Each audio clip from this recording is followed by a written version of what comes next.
Skyblock, a game forgotten by many. But now, it's a full-blown MMORPG game inside Minecraft. But how did it all start? Today we're diving into the complete history of Hypixel Skyblock. From its humble beginning to the complex economy and chaos we know today. Whether you're a veteran grinder or someone curious about the hype, this journey will show you how Minecraft's most ambitious server game mode came to be.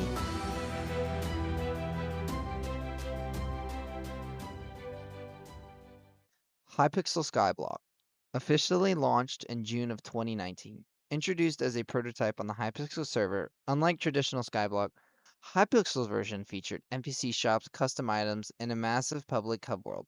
At first, the game was basic. Players spawn on a small island with a tree, some dirt, and a single portal to the hub. From there, they could grind for resources, unlock minions to automate tasks, and explore the newly introduced combat and farming system.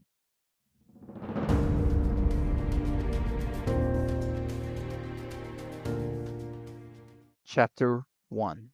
It began with a tree, a patch of grass, in the endless sky. In the summer of 2019, Hypixel released a quiet experiment, a skyblock game mode unlike anything Minecraft had seen before. At first glance, it looked familiar.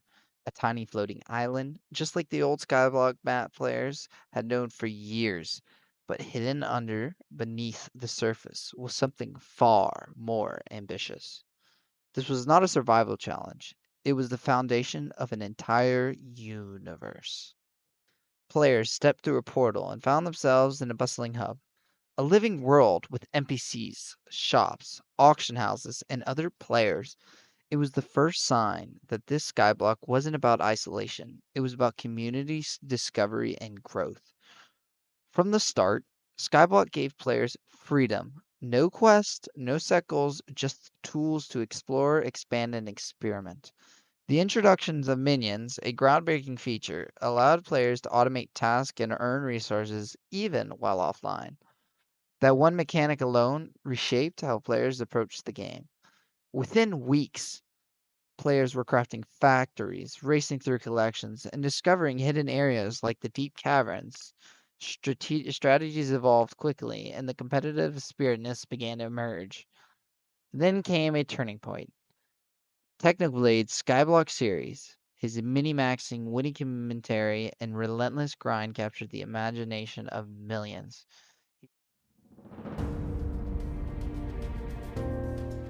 The Great Potato War became legendary. What started as a simple farming contest evolved into one of the most entertaining, meme-filled, and calculated battles in Minecraft history.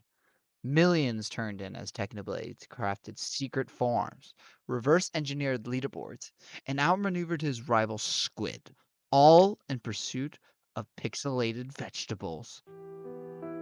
But beyond the numbers and victories, Technoblade reminded us of what made Hypixel Skyblock special. Creativity, competition, and the joy of doing something absurdly ambitious. Just because you could, doesn't mean you couldn't. Go out there, do something. That's what Technoblade did. And in tribute, I play this montage. Technoblade, where have you been all this time? Well, you see, I've been farming potatoes in Skyblock.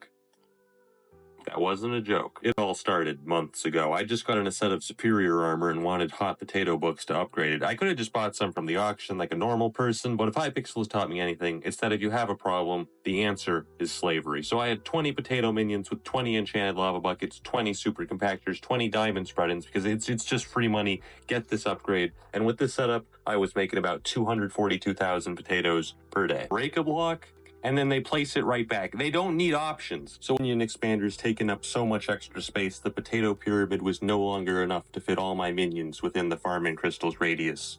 So I built the Potato Dome. It called the police on Squid Kid and brought a helper to investigate him. Who called the police? Whitelisted. Are you Squid Kid's all? No, I just AFK here a lot as a hobby. I'm so suspicious.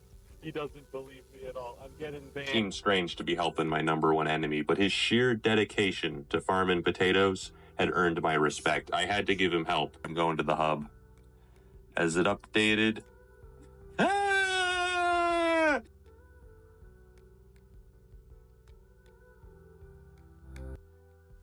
Chapter 2: The Expansion and Depth of 2020. Early 2020, Hypixel Skyblock had already cemented itself as more than just a game mode. It was a phenomenon. But Hypixel wasn't finished. What followed was a year of bold experimentation and rapid evolution. The world of Skyblock expanded dramatically. The once simple void islands were now gateways to sprawling, dangerous zones. Combat took center stage with the release of the End Island, where players battled zealots for summoning eyes and summoned mighty ender dragons. For the first time, gear mattered. Damage stats, reforges, and special abilities became crucial for survival. But Hypixel didn't stop there. In February 2020, they introduced the Slayer system, a series of boss fights that pushed players to master combat mechanics. Tarantula Bloodfathers, Sven Packmasters, and Revenant Horrors became brutal rites of passage. Players grinded for specialized armor, enchanted drops, and Slayer XP. Each tier unlocked new crafting recipes and gear. At the same time, the economy underwent a transformation. The bazaar was introduced, creating a live marketplace where prices fluctuated with supply and demand. Suddenly, players weren't just grinding, they were trading, flipping, and speculating. Some became billionaires, not by mining or farming, but by understanding the market. And then came the most ambitious update yet. Dungeons. Released in mid-2020 after a month of teasers, Dungeons turned Skyblock into a co-op roguelike experience. Each run was a unique, procedurally generalized experience filled with traps, puzzles, mini-bosses, and elite loot. Players formed teams, chose specialized classes: Berserker, Mage, Tank, Healer, or Archer, and fought through the catacombs, aiming for faster clears and better scores. It introduced entirely new gear progressions. Dungeon gear scaled with completion level, and items like Shadow Assassin Armor, Spirit Scepter, and Livid Dagger became must-haves. For many, Skyblock was no longer about building or farming. It was about mastery. Meanwhile, the player base kept growing during the early months of the COVID-19 pandemic. Server actively surged to all-time highs. Thousands of new players logged in daily, while veterans fine-tuned their strategies. Skyblock, not just a game, but a social hub during a time of global isolation. YouTubers flourished too. Content creators like 30virus, Refraction, Suave, and Hellcastle and Furry E-Boy became daily sources of updates, guides, and news. The community was buzzing with ideas, with drama, hype. By the end of 2020, Skyblock had evolved beyond its roots. It was no longer just about minions or islands. It had grown into a complex MMO, complete with boss fights, class systems, player-driven economies, and an ever-expanding universe. And this was just the beginning.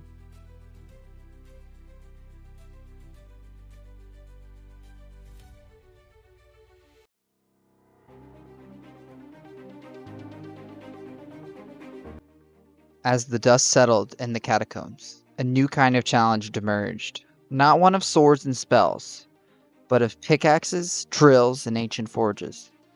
In January 2021, Hypixel introduced the Dwarven Mines, a massively new zone carved beneath the surface of Skyblock's world. It was a shift in tone. Combat took a backseat. Mining, once considered passive and boring, was about to become one of the most intricate and rewarding parts of the entire game. The Dwarven Mines weren't just a new area. They were a complete rework of the mining system. Players entered with mithril pickaxes, ready to earn a new type of progression. The heart of the mountain, suddenly. Mining had its own skill tree, perks, quests, and efficiency mechanics. You didn't just mine anymore. You optimized routes, unlocked mining speed and fortune, and invested in the long-term strategies.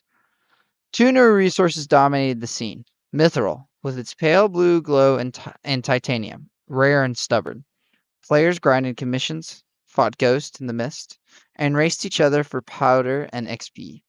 The Dwarven Mines became a daily ritual, a discipline. And then Hypixel doubled down. Following in mid of 2021, the Crystal Hollows update pushed mining even further. Now, players could explore a randomly generated underground world filled with treasures, deadly enemies, and powerful NPCs. Gemstones became the new gold rush. Mining wasn't just profitable, it was now the late game money method. Mining became its own class, a meta, a lifestyle. But while some players dug into the depths, others felt left behind. The mining grind was expensive, and not everyone could afford to keep up. The divide between casual and hardcore widened, the Skyblock economy swelled, and with it came inflation, flipping abuse, and IRL trading scandals. Yet, Hypixel kept building. Events like the Mithril Infusion, Goblin Raids, and Battle Boss fights added life to the mines. Players spent months perfecting their Heart of the Mountain trees, strategizing with precision down in the final prick point. It was no longer just Skyblock, it was Skytech. By the end of 2021, mining have evolved from a background skill to the elite profitable pursuit. The richest players weren't just dragon slayers, they were true engineers. In the caves below, Skyblock, a new truth was carved in stone. And that wraps up Chapter 3 of the history of Skyblock, where pickaxes became power and the mines turned into mountains of progression. If you enjoyed the video, make sure to leave a like and subscribe for more deep dives into Skyblock's evolution. Got a favorite moment from the Dwarven Mines or Crystal Hollows, or even dungeons? Drop a comment below, I'd love to hear your stories.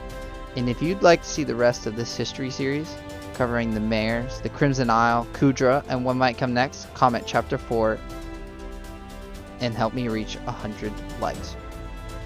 Thanks for watching, and as always, keep mining.